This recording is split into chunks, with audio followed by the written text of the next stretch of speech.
Hello, good people. Welcome back. Welcome back to our multiplayer game on American Civil War. So we are playing turn 66, and it's not any turn, it's the last turn of 1863. Yes, we are late December.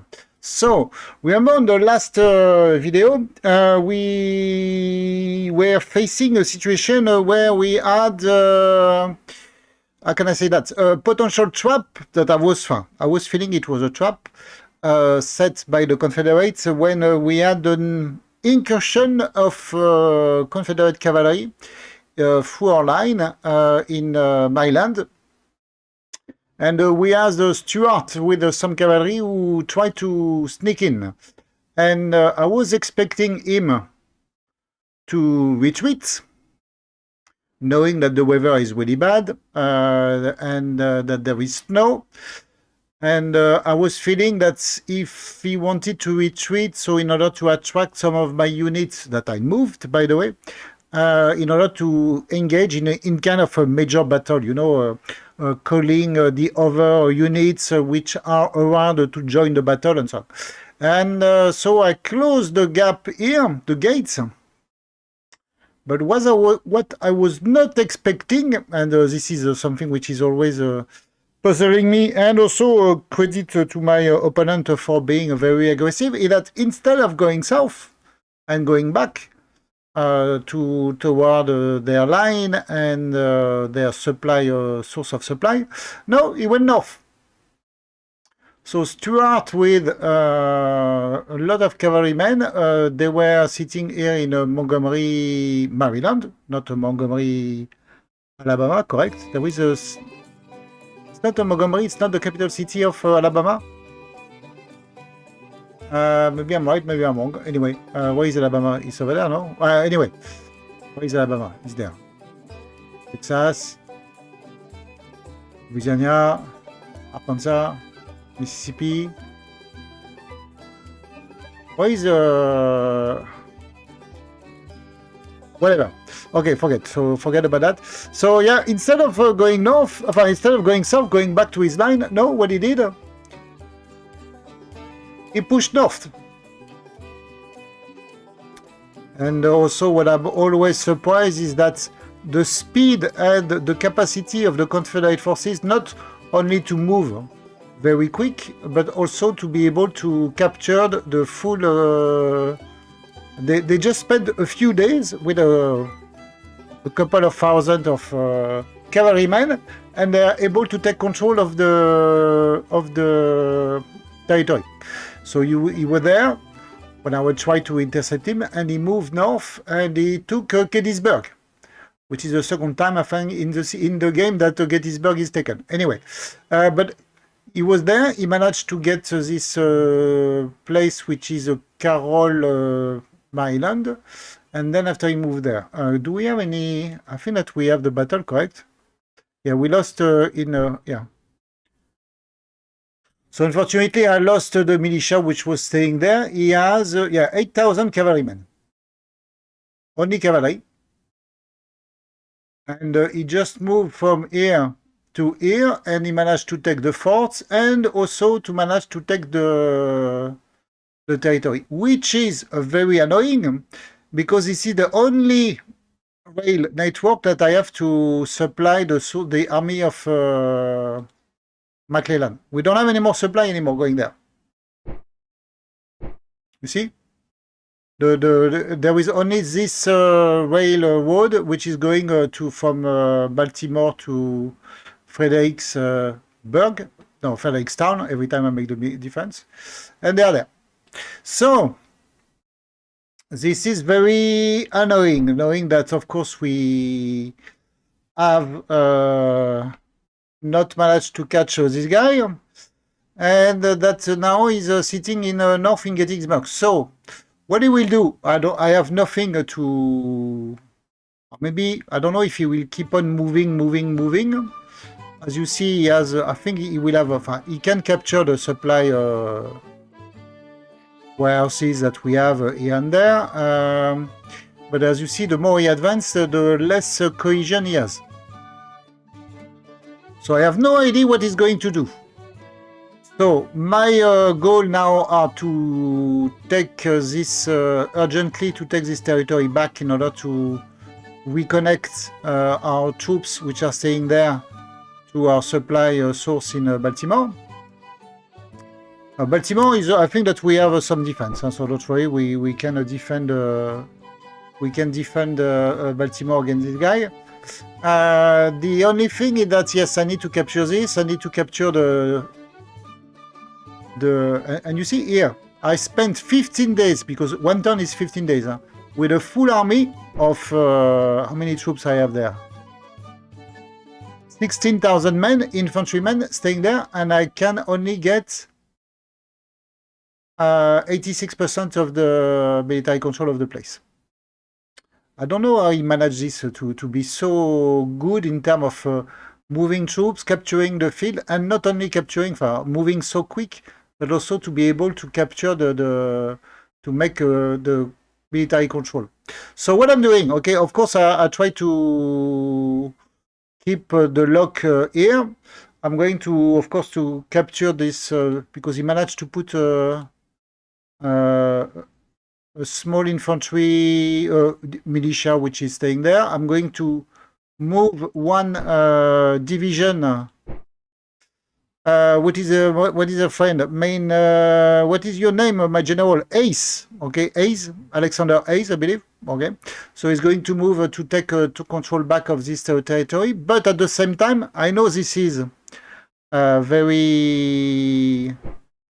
There is a wind. I'm going to send my cavalry, which is not that strong, to be honest with you guys. I don't have 8,000 men. How many I have? I have 5,000 men, 5,000 cavalrymen here.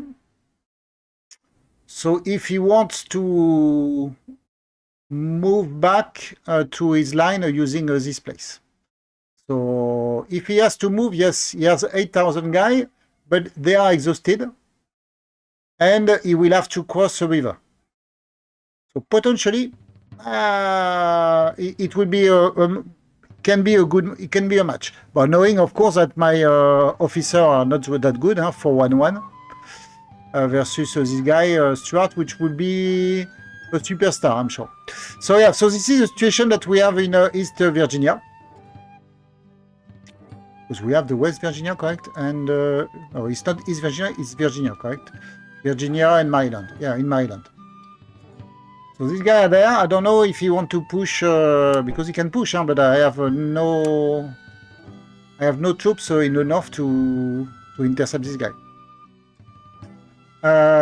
Still, all reinforcements are moving, so guns, cavalry, more cavalry, and other troops are still in training. This is our pool for units that we try to make and more sending to our front line. Knowing that I'm not willing to let the things down, meaning that I don't want the guy to spend time. I think to be more aggressive and not to leave, not to get to leave the Confederates able to breathe. I decided that we are going to attack. So I'm sending Grant with 4 divisions to engage the Army of Tennessee.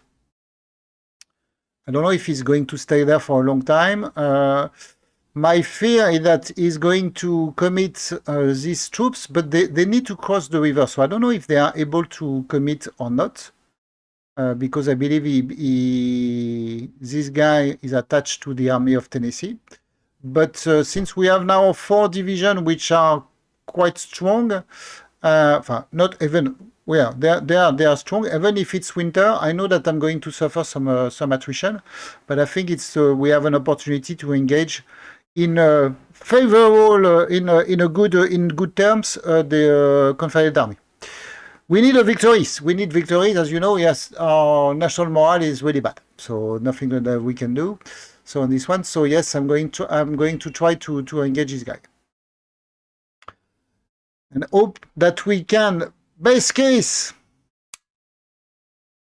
I can engage Stuart when he's moving back to his line, and we engage and defeat the Army of Tennessee, which is now sitting in Albany, if he's not moving back.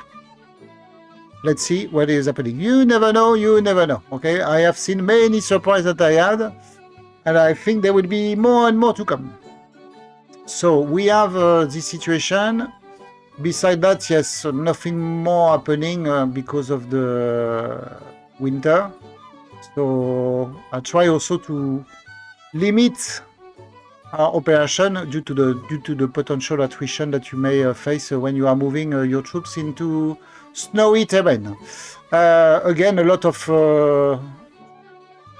troops being trained. And I really hope that at some stage we will see the numerical advantage that we should have. Yes, we should have. But every time I look at the front, they have more units than we have. Gilmore, after capturing all the places that were raided by Shelby, is now sitting in St. Joseph, Missouri. Do we have supply coming here? Not that much, which is not good. You have supply? Yes, you have supply. Yes, okay. Okay, so we should... where are the Confederates there in Missouri? They are... Sorry. So Shelby is staying in Fort Scott, and I believe that the other division are moving south around Springfield. So in St. Louis, we still have, as I said, all the troops that are formed are being sent to here. I have 1, 2, 3 division, 1 and 3.5.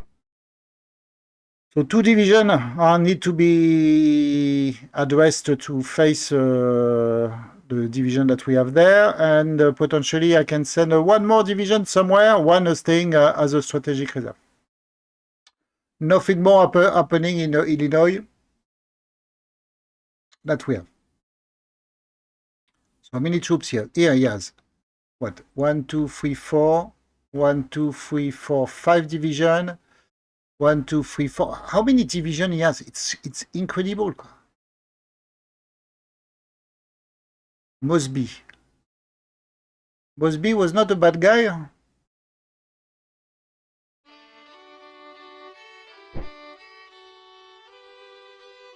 Should I send Sheridan?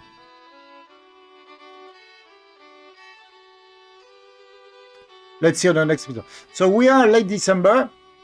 So next year will be... Next turn will be 1864. As you see, our pool of conscripts, we still have conscripts available, but yeah, it's going low and low. What do we do with our troops? As usual, can I look at that? No, it's not there, this one. Sorry. War production. So we have some guns, some infantry, and again, I put more troops in my, more replacements in my... for my infantry. How do we stand for artillery? Yes, and for artillery also as well. So let's see what's going on the next episode. So I was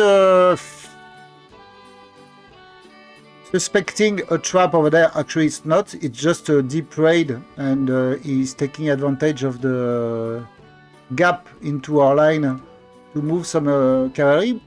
Again, yeah, it's very disturbing, but at the end, he's losing more men, I believe, due to the attrition because of snow than facing the Union Army. So I don't know why he's moving there. I don't see the risk. I don't see the benefit for the risk that he's taking there. Okay, anyway, so this is it. So I don't know what he's going to do. Is he going to move back? Is he going to stay there? Is he going to move again more and more in the north? I have no idea. We have troops there in Concord? So militia. Okay. And of course, let's see if Grant, which has been the big disappointment of this campaign, is able at least to secure a victory in New Albany, if the Confederates are staying there. So this is the situation for the last turn of 1863, and next year we are going to celebrate the new year, 1864. So guys, thanks a lot. Hope to bring you good news for the next turn. But now it's my time to say goodbye, so goodbye.